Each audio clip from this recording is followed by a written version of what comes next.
Okay, तो यहाँ पर जो है ना, मैंने जो 5 मैंने आपको बताया था कि डिसऑर्डर्स हो जाते हैं वो यहाँ पे लिख लिए हैं। तो पहला जो था हाइपर अमोनीमिया टाइप 1, ठीक है। हाइपर अमोनीमिया का मतलब है कि अमोनिया का लेवल जो है बॉडी के अंदर हाई हो जाता है। तो ये एक तो टाइप 1 और दूसरी टाइप 2 है। टाइप 1 कब होती है? जब हमारे पास ये कार्बोमाइल फॉस्फेट सिंथेज एंजाइम की डेफिशिएंसी हो जाए। जब ये एंजाइम एक्ट नहीं कर पा रहा होगा तो ज़ाहिर है अमोनिया यूज़ नहीं हो पा रही होगी और अमोनिया का लेवल बॉडी के अंदर बढ़ जाएगा। तो हाइपर अमोनीमिया टाइप 1 तब होगी जब ये होगा। और हाइपर अमोनीमिया टाइप 2 तब होगी जब हमारे पास ऑर्निथिन ट्रांस कार्बोमाइलेज एंजाइम की डेफिशिएंसी होगी, जिसकी वजह से ये जब ये वाला रिएक्शन नहीं चल रहा होगा तो कार्बोमाइल फॉस्फेट जो फॉस्फेट है इसका लेवल बढ़ जाएगा ज़ाहिर है। तो इसकी वजह से ऊपर वाला रिएक्शन भी नहीं होगा। तो क्योंकि इनडायरेक्टली हाइपर अमोनीमिया करवा रही तो उसमें हाइपर अमोनीमिया टाइप 2 कहते हैं, जिसके अंदर किस एंजाइम की डेफिशिएंसी होती है? Ornithine trans कार्बोमाइलेज। थर्ड जो हमारे पास ये है सिट्रोलिनीमिया, ठीक है। ब्लड के अंदर सिट्रोलिन डेवलप मतलब ज़्यादा हो जाता है। तो किस तरह से होता है? इसमें किस एंजाइम की डेफिशिएंसी होती है? इसके अंदर हमारे पास एंजाइम की डेफिशिएंसी होगी आर्जिनिनोसक्सिनेट सिंथेज, ठीक है। ये क्यों इस तरह से होगा? देखिए, जब आर्जिनिनोसक्सिनेट सिंथेज यूज़ एंजाइम की डेफिशिएंसी होगी तो ये सिट्रोलिन को जो है यूज़ नहीं करेगा, जिसकी वजह से सिट्रोलिन का लेवल बढ़ जाएगा। तो जब इस एंजाइम की डेफिशिएंसी होगी तो हमारे पास सिट्रोलिन बढ़ जाएगा, जिसे हम बोलते हैं सिट्रोलिनीमिया। और फोर्थ नंबर पर हमारे पास आ जाता है आर्जिनिनोसक्सिनेट एसिड्यूरिया। तो ज़ाहिर है उसके आगे वाला एंजाइम जहाँ पे आर्जिनिनोसक्सिनेट बना है उसके बाद हमने आर्जिनिनोसक्सिनेट लाइएज को यूज़ करना है, जो कि आर्जिनिनोसक्सिनेट को ब्रेक करती है। तो जब इस एंजाइम की डेफिशिएंसी हो जाएगी आर्जिनिनोसक्सिनेट लाइएज की तो हमारे पास आर्जिनिनोसक्सिनेट एक्यूमुलेट होना शुरू हो जाएगा, जिसको हम बोलते हैं आर्जिनिनोसक्सिनेट एसिड्यूरिया। और लास्ट हमारे पास आ जाता है हाइपर आर्जिनीमिया, जिसे हम आर्जिनीमिया भी बोलते हैं। इसके अंदर क्या होता है? हमारा वो वाला एंजाइम जो कि आर्जिनिन को ब्रेक कर रहा है वो जो है उसकी डेफिशिएंसी हो जाती है। तो जिसकी वजह से आर्जिनिन जो है हमारे बॉडी के अंदर एक्यूमुलेट होना शुरू होता है। ये इतनी ज़्यादा प्रॉब्लम वाली कंडीशन नहीं है, क्योंकि मैंने आपको बताया था कि दूसरे टिश्यूज़ आर्जिनिन को वैसे भी इस तरह से सिंथेसाइज कर रहे होते हैं। और आर्जिनिन को हम यूज़ कर सकते हैं प्रोटीन के सिंथेसिस के लिए, हम इसको यूज़ कर सकते हैं और भी बहुत काम है इसको उसके अंदर यूज़ कर सकते हैं। तो अगर इसकी लेवल ज़्यादा भी हो जाएगा तो इसकी यूटिलाइजेशन भी इस तरह से हो जाती होती है, ठीक है। इसके अलावा मैं एक बात तो आपको बताऊं कि ये जो हमारे पास हाइपर अमोनीमिया टाइप 2 है ना, बस इनमें से ये जो है ये एक्स लिंक्ड डिसऑर्डर है, ठीक है। इसके अलावा बाकी सारे जो हैं ये ऑटोसोमल डिसऑर्डर्स हैं, ठीक है। ये जो हमारे पास जिसमें ऑर्निथिन ट्रांस कार्बोमाइलेज की डेफिशिएंसी हो रही है ना, ये वाला सिर्फ हमारे पास यानी कि हाइपर अमोनीमिया टाइप 2 ये क्या है? एक्स लिंक्ड है, एक्स लिंक डिसऑर्डर है। इसके अलावा हाइपर अमोनीमिया टाइप 1, सिट्रोलिनीमिया, आर्जिनिनोसक्सिनेट एसिड्यूरिया और हाइपर आर्जिनीमिया ये सारे क्या है? हमारे पास ऑटोसोमल डिसऑर्डर्स हैं। तो एक्स लिंक से आपको अंदाज़ा रहता है कि ये जो है मेल्स के अंदर ज़्यादा कॉमन होती हैं और फीमेल्स के अंदर जो है एक फीमेल ज़्यादातर कैरियर के तौर पर एक्ट कर रही होती है। और इसके अलावा ये मैंने को बता दी कि अगर आर्जिनीज होगा तो ज़्यादा प्रॉब्लमेटिक कंडीशन नहीं हो रही होती। अच्छा, अब हाइपर अमोनीमिया तो हमने पढ़ लिया कि अमोनिया का लेवल बढ़ जाएगा। इसकी हमें देखना पड़ेगा कि क्यों हमें प्रॉब्लम हो रही है। अगर हमारी बॉडी के अंदर अमोनिया ज़्यादा हो रहा है तो मैं थोड़ी देर बाद बताती हूँ आपको। सबसे पहले हम जो है HH सिंड्रोम देख लेते हैं, जो मैंने आपको बताया था कि 5 डिसऑर्डर और 1 सिंड्रोम है। अब इसमें 3 H यूज़ हुए हैं। पहला जो है हमारे पास हाइपर अमोनीमिया के लिए, ठीक है। दूसरा हमारे पास H है यहाँ पर हाइपर ऑर्निथिनीमिया के लिए, और तीसरा हमारे पास है होमोसिट्रोलिन यूरिया के लिए। अब यहाँ पे ये चीज़ें क्यों यूज़ हुई हैं, इसमें किस चीज़ की डेफिशिएंसी होती है? यहाँ पे हमारे पास एक जीन होती है, इसको बोलते हैं ऑर्निथिन 1 जीन, ठीक है। ऑर्निथिन 1 जीन की डेफिशिएंसी हो जाती है, सॉरी यहाँ पे ORN यानी कि ऑर्निथिन T1, ठीक है। ऑर्निथिन T1 की जीन की डेफिशिएंसी हो जाती है, म्यूटेशन हो जाती है, सॉरी जीन की डेफिशिएंसी थोड़ी होती है, म्यूटेशन होती है, ठीक है। ऑर्निथिन T1 जीन की म्यूटेशन हो जाती है, जिसकी वजह से हमारे पास किस चीज़ की डेफिशिएंसी होती है? जो ऑर्निथिन परमेज मैंने आपको बताया था यहाँ पे ट्रांसपोर्टर, ठीक है। ट्रांसपोर्टर जो हमारे ऑर्निथिन परमेज है ये जो है ये यहाँ पे नहीं बन पाते, इनकी डेफिशिएंसी होती है, जिसकी वजह से ऑर्निथिन को हम यूज़ नहीं कर पा रहे थे, ठीक है। तो जब इसको ऑर्निथिन यहाँ पे नहीं आएगा तो ज़ाहिर है ये वाले स्टेप भी नहीं चल रहे होंगे, तो अमोनिया हमारे पास ज़्यादा हो जाएगा, ऑर्निथिन भी ज़्यादा हो जाएगा, क्योंकि इसको हम ये यहाँ पे एक्यूमुलेट होना शुरू हो जाएगा साइटोप्लाज्म के अंदर, क्योंकि अमोनिया ये माइटोकॉन्ड्रिया लेगा तो इसको यूज़ करेगा। जब माइटोकॉन्ड्रिया इसको नहीं ले रहा तो ऑर्निथिन यहाँ पे क्या हो जाएगा? एक्यूमुलेट। तो हाइपर अमोनीमिया हमारे पास होगा। इसके अलावा जो सेकंड वाला था हमने बोला था कि यहाँ पे हाइपर ऑर्निथिनीमिया, इसका भी रीज़न पता चल गया। 2 रीज़न में पता चल गया कि हाइपर अमोनीमिया किस तरह से होगा, सेकंड हाइपर ऑर्निथिनीमिया कैसे होगा, थर्ड हमारे पास है यहाँ पे कि इसमें होमोसिट्रोलिन यूरिया होगा। वो किस तरह से होगा? हमारे यूरिया के अंदर सिट्रोलिन क्यों आ रहा होगा? रीज़न ये है कि सिट्रोलिन ना सिर्फ यूरिया साइकिल के अंदर प्रोड्यूस हो रहा है, बल्कि ये जो है हमारे जब लाइजीन टूटता है तो उसके जो रेजिड्यूज होते हैं उसमें भी सिट्रोलिन जो है प्रोड्यूस होते हैं। तो सिट्रोलिन ना सिर्फ इस चीज़ में प्रोड्यूस होता है, लेकिन इसका जो डिस्पोजल होना होता है ना, इसको जो आगे डिग्रेड होना होता है वो यूरिया साइकिल के थ्रू जो है आगे इसको मतलब कि इसका डिस्पोजल होना होता है। तो जब किसी और साइकिल मतलब यहाँ से तो चलो सिट्रोलिन हमने मान लिया कि नहीं प्रोड्यूस हो रहा है, लेकिन लाइजीन के रेजिड्यू से तो ये प्रोड्यूस हो रहा है ना, तो इसका यूजेज तो आगे इसको डिस्पोज तो हम कर नहीं पा रहे थे, इसकी वजह से ये भी हमारी यूरिन के अंदर प्रोड्यूस होना शुरू हो जाता है, आना शुरू हो जाता है, जिसको हम बोलते हैं होमोसिट्रोलिन यूरिया, ठीक है, कॉज पता चल गया और ये पता चल गया कि इसका इफेक्ट क्या होता है कि जो है ऑर्निथिन ट्रांसपोर्टर ORNT, मतलब कि ये ऑर्निथिन ट्रांसपोर्टर 1 जीन के अंदर म्यूटेशन होती है। अब एक चीज़ जो हमारी रह गई है वो मैं एक दफ़ा बस आपको बता दूं कि हमारे पास एनर्जी किस तरह से, मतलब कि एनर्जी कितनी कंज्यूम है हमारी बाय एनर्जेटिक्स, इसके अंदर क्या है। तो उसको जी मैं कोई और कलर मार्कर ले लेती हूँ, यहाँ पे मैं ऑरेंज से चलो इसको बताती हूँ आपको। तो पहला जो हमारा पहला स्टेप था जिसको ये CPS1 ने किया था, यहाँ पे हमारे पास 2 ATP यूज़ होते हैं। ठीक है, 2 ATP यूज़ होंगे। यहाँ पे हमारे पास क्या प्रोड्यूस करेंगे, 2 ADP, और साथ में जो है हमारे पास इनऑर्गेनिक फॉस्फेट रिलीज़ होगा। ठीक है, यहाँ पे 2 ATP यूज़ हो गए। उसके बाद हमारा जो बाकी ATP यूज़ होंगे जब सिट्रोलिन कन्वर्ट हो रहा होगा आर्जिनिनोसक्सीनेट में, तो यहाँ पे जो हमारा ATP होता है तो एक ही यूज़ है, लेकिन किस में कन्वर्ट हो जाता है, AMP के अंदर, यानी कि यहाँ पे भी एक तरह से हमारे पास 2 ATP ही यूज़ हो रहे हैं और ये पायरोफॉस्फेट यहाँ पे रिलीज़ होता है। ठीक है, तो हमारे पास एक तरह से यहाँ पे भी 2 ATP यूज़ हो रहे हैं, यानी कि 2 यहाँ पे 2 यहाँ पे, तो कितने हो गए, 4 ATP हमारे पास यूज़ हो रहे हैं। तो अगर मैं बायोएनर्जेटिक्स इसके लिखना शुरू करूँ तो बायो एनर्जेटिक्स इसकी क्या होगी, कंजम्पशन ऑफ ATP यहाँ पे कितनी हुई है, 4 ATP हुई है। अब हम 4 ATP है कंजप्शन। अब देखते हैं कि प्रोडक्शन भी कोई हुई है इसकी यहाँ पे, तो इनडायरेक्टली इसकी प्रोडक्शन होती है किस तरह से। ये जो हमने यहाँ पे फ्यूमरेट रिलीज़ कराया था, ये फ्यूमरेट आगे तीसरी साइकिल के अंदर जाते हैं और फ्यूमरेट के ऊपर आपको पता है कि तीसरी साइकिल में एक एंजाइम एक्ट करता था जिसको हम बोलते थे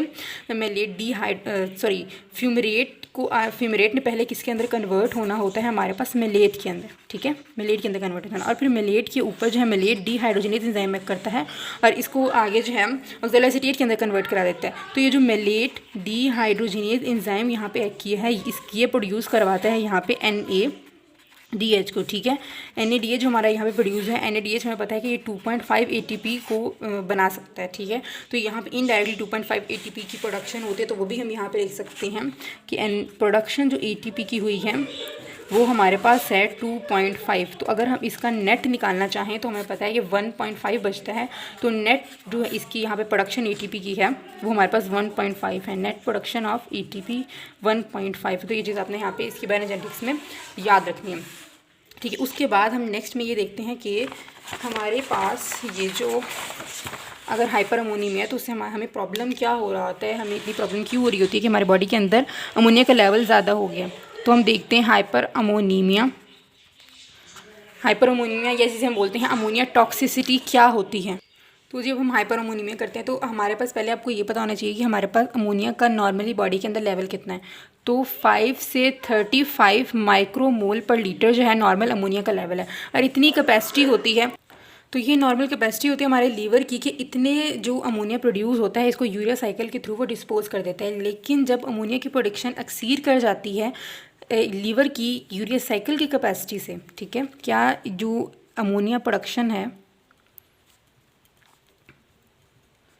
ये एक्सीड कर जाती है यूरिया साइकिल की कैपेसिटी से, ठीक है, कि लीवर जितना यूरिया साइकिल को कैरी ऑन कर सकता है, तो उस कंडीशन में हमारे पास हाइपर अमोनीमिया हो जाती है। और हाइपर अमोनीमिया कितने तक हो सकती है, यहाँ पे 1000 माइक्रोमोल पर लीटर जो है अमोनिया का लेवल हो जाता है, तो इसको बोलते हैं हम हाइपर अमोनीमिया। तो इसके काजेज़ आपको पता है कि क्या हो सकते हैं यहाँ पर। एक तो हमने अभी जेनेटिक डिफेक्ट्स यहाँ पर देखे, दूसरा अगर लीवर के अंदर कोई डिजीज़ हो जाए, ठीक है, इसको हम बोलते हैं कि ये एक्वायर्ड है। ठीक है, अगर हाइपर अमोनीमिया जो है 2 तरह की होती हैं, एक होता है एक्वायर्ड हाइपर अमोनीमिया और दूसरा होता है कंजेनिटल हाइपर अमोनीमिया। कंजेनिटल तो मैंने आपको बता दी कि कंजेनिटल हाइपर अमोनीमिया के अंदर 5 एंजाइम्स होते हैं जो यूरिया साइकिल की उनकी डेफिशिएंसी हो जाती है, जिसकी वजह से हमें रिजल्ट नज़र आ रही होती हैं। तो मैं यहाँ पर आपको ये बता देती हूँ कि कितनी टाइप्स है हमारे पास हाइपर अमोनीमिया की। एक हमारे पास है एक्वायर्ड और दूसरा है जेनेटिक हाइपर अमोनीमिया। तो एक्वायर्ड हाइपर अमोनीमिया कब होगी, जब कोई भी हिपैटिक डिजीज़ होगी, जैसे कि वायरल हेपेटाइटिस हो गया, ठीक है, वायरल इन्फेक्शन हो गया, या फिर कोई हिपैटोटॉक्सिन ज़्यादा यूज़ किया जिसकी वजह से लीवर का डैमेज हो गया। हेपेटोटॉक्सिन यानी कि अल्कोहलिक या पर्सन बहुत ज़्यादा अल्कोहल के ज़्यादा यूज़, या फिर सिरहोसिस हो जाए किसी भी बैक्टीरिया की वजह से, किसी वायरस की वजह से, किसी भी चीज़ की वजह से अगर सिरहोसिस और लीवर हो जाए तो इस कंडीशन में क्या होता है, जो एक पोर्टल ब्लड होता है, पता है कि वो डायरेक्टली हमारे जो है ना GIT वगैरह से लेकर जा रहा होता है यहाँ पर लीवर के अंदर। तो ये जो पोर्टल सर्कुलेशन है वो शंट हो जाती है सिस्टेमिक सर्कुलेशन में डायरेक्टली, जिसकी वजह से लीवर तक ब्लड पहुँच नहीं पाता और वहाँ पे यूरिया साइकिल चला ही नहीं पाता। तो यहाँ पे जो है नो यूरिया साइकिल चलेगा नहीं, जिसकी वजह से अमोनिया का लेवल बॉडी के अंदर बहुत ज़्यादा हो जाएगा, जिसको हम बोल देंगे हाइपर अमोनीमिया। और जेनेटिक हाइपर अमोनीमिया के अंदर मैंने आपको बता दिया कि 5 इंजाइम्स की डेफिशिएंसी हो जाती है, ठीक है, 5 इंजाइम्स की डेफिशिएंसी हो जाती है। एक तो ये, और जो दूसरा मैंने आपको बताया था कि वहाँ पे ऑर्निथीन ट्रांसपोर्टर 1 जो है उसकी डेफिशिएंसी वो उसकी म्यूटेशन हो जाती है, ठीक है, 1 जीन, ऑर्निथिन ट्रांसपोर्ट 1 जीन की जो है वो म्यूटेशन हो जाती है, जिसकी वजह से ये जेनेटिक हो जाता है। उसके बाद अगर मैं इसका इफेक्ट तो चलो मैं आपको बाद में बताती हूँ, पहले मैं ऐसा करती हूँ, आपको ये बता देती हूँ कि इसको हम ट्रीटमेंट इसका किस तरह से कर सकते हैं। अगर जेनेटिक की मैं बात करूँ तो यहाँ पे किस तरह से होगा कि हम डाइटरी प्रोटीन को इनहिबिट करा देंगे इनके अंदर, यानी कि इन पर्सन को कहेंगे कि आप प्रोटीन का इनटेक जो है, ठीक है, डाइटरी प्रोटीन इनटेक जो है इसको कम कर दें। और दूसरा ये कि एक ड्रग होती है, मतलब कि एक प्रो ड्रग जिसको हम बोलते हैं, उसको यूज़ करके हम इसको करवा, मतलब कौन सी वो ड्रग है इसके अंदर हम यूज़ करते हैं, उसे हम प्रो ड्रग बोलते हैं, जो कि है फिनाइल ब्यूटारेट जो है ये यहाँ पे कन्वर्ट हो जाता है, मतलब कि स्पॉन्टेनियसली कन्वर्ट हो जाता है फिनाइल एसीटेट के अंदर। और फिनाइल एसीटेट जो एक्सेसिव ग्लूटामीन प्रोड्यूस हो गया, ठीक है, मैं पता है ग्लूटामीन ही मेन स्टोरेज फॉर्म होती है जिससे जो है अमोनिया बार बार प्रोड्यूस हो रहा होता है। तो ये रिएक्ट कर जाता है ग्लूटामीन के साथ और ये कन्वर्ट हो जाता है फिनाइल एसिटाइल ग्लूटामीन के अंदर। और फिनाइल एसिटाइल ग्लूटामीन के अंदर 2 अमाइनो, मतलब जो 2 अमोनिया होते हैं जैसे कि यूरिया के अंदर होते हैं, तो जैसे यूरिया डिस्पोज होती है ये भी आराम से यूरिन के अंदर डिस्पोज हो जाती है, ठीक है। तो इस तरह से हम जो है फिनाइल ब्यूटारेट को यूज़ करके अमोनिया को डिस्पोज कर सकते हैं। उसके बाद जो है हम डिफेक्ट्स की तरफ, इसके सिम्टम्स की तरफ आ जाते हैं कि अगर किसी को हाइपर अमोनीमिया हो जाए तो उसके सिम्टम्स हमें क्या क्या नज़र आएंगे। तो उसके सिम्टम्स आपने बिल्कुल ABC की तरह याद करनी है। तो पहले मैं वो ABC ही लिख लेती हूँ, ABCDE, ठीक है। ए से क्या होगा, इस पर्सन को एपनिया होगा, एटेक्सिया होगा, ठीक है, स्लीप एपनिया। और एटेक्सिया का मतलब है कि उसकी गेट का प्रॉब्लम, गेट प्रॉपर नहीं हुई, क्योंकि CNS इफेक्ट्स भी इसके अंदर आते हैं। वो मैं थोड़ी देर बाद आपको बताती हूँ कि CNS इफेक्ट्स हमें क्यों नज़र आते हैं इसके अंदर अगर अमोनिया का लेवल ज़्यादा हो जाए, तो उसके हम बाद में बात करते हैं। अभी सिर्फ सिम्टम्स की बात करें तो ABCDE से आते हैं। B से यहाँ पर क्या होगा, ब्लरिंग ऑफ विजन होगी, ठीक है, ब्लरिंग ऑफ विजन। और C से यहाँ पे हमारे पास क्या होगा, सेरिब्रल एडीमा हो जाएगा, सेरिब्रल एडीमा। उसके बाद D से यहाँ पे क्या होगा, हमारे पास ड्राउजीनेस होगी, ठीक है, यानी कि लेजीनेस होगी, हम इसे लेजीनेस भी कह सकते हैं, पर्सन के अंदर लेजीनेस डेवलप हो जाएगी। और E से यहाँ पे हमारे पास क्या बनेगा, इमिसिस, या फिर आप इसे वॉमिटिंग भी कह सकते हैं, ठीक है, पर्सन को वॉमिटिंग हो जाएगी। उसके बाद ST भी आप याद रखने, ठीक है, S एंड T। S से क्या मतलब है कि S के अंदर यहाँ पे स्लरिंग ऑफ स्पीच होगी, स्लरिंग ऑफ स्पीच, ये भी अल्फ़ाबेटिकली S के बाद T ही आता है। तो T से यहाँ पे क्या होगा, ट्रेमर्स होंगे, ठीक है। तो आपने ये चीज़ें याद रखनी है, ABCDE और S and T। Apnoea, ataxia, blurring of vision, cerebral oedema हो जाएगा, ड्राउजीनेस होगी, इमिसिस यानी कि वॉमिटिंग होगी, slurring of speech and tremors होंगे। तो ये हमारे पास आ जाते हैं कि हाइपर अमोनीमिया के सिम्टम्स हमें क्यों नज़र आते हैं। उसके बाद हमने ये बात करनी थी कि यहाँ पे जो है CNS के डिफेक्ट्स हमें क्यों नज़र आते हैं। तो चलिए जी, हम एक मोस्ट इंपॉर्टेंट SCQ और मोस्ट इंपॉर्टेंट क्वेश्चन जो है उसका डिस्कस कर लेते हैं, जो बार बार यूनिवर्सिटी क्वेश्चन के अंदर आता है।